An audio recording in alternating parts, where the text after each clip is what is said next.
Hi, what are the common mistakes to avoid while preparing for quant section of CAT? Been training students for more than 23 years, so fairly comfortable with the exam and how to crack it. So we will come up with a lot of videos that will help you.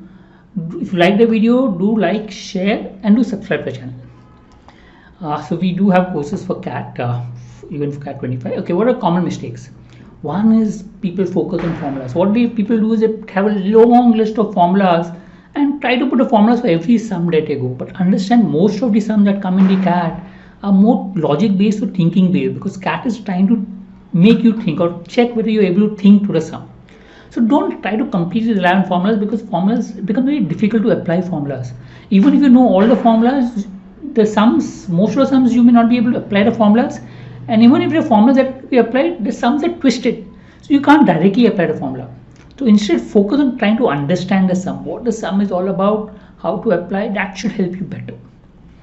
Too many sources. I mean, what people do is when they study for quant, they study from one source, second source, third source, too many videos, YouTube channel, etc.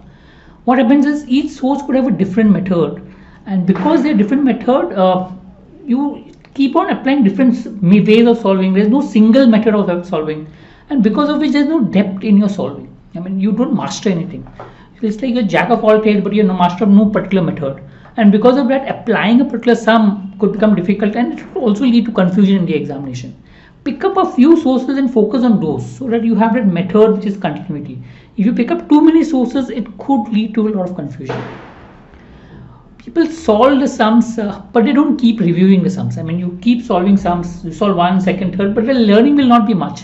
Don't think that practicing more number of sums you will learn more. No, it doesn't happen. You need to go back to the sum and try to understand the sum and see is there a better way of solving. The one way to improve yourself is to try to learn better methods of solving, and then try to use that method to solve more number of sums.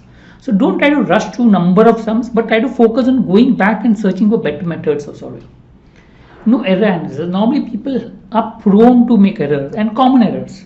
It could be not reading the sum properly. For example, when I used to solve fast, I realized that I used to make silly mistakes. I went back and analyzed it. I realized that when I used to solve fast, the last line I should not read properly. Right? The question was something else, I should mark some other answer. I realized that I could rectify it if I read the last line of the question properly. So know what errors are there, make a log of it, and try to understand patterns of your mistake. The moment you understand your pattern, be careful in those patterns and then try to rectify it. Helps.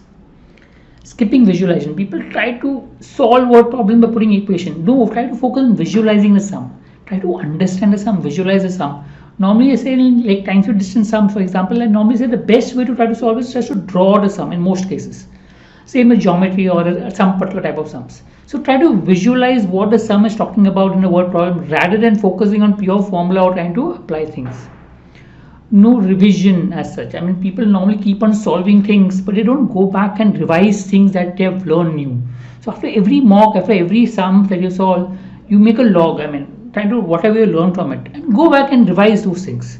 That should hopefully help. We'll come up with more videos will help you with regards to preparation. If you like the video, do like, share and do subscribe to the channel.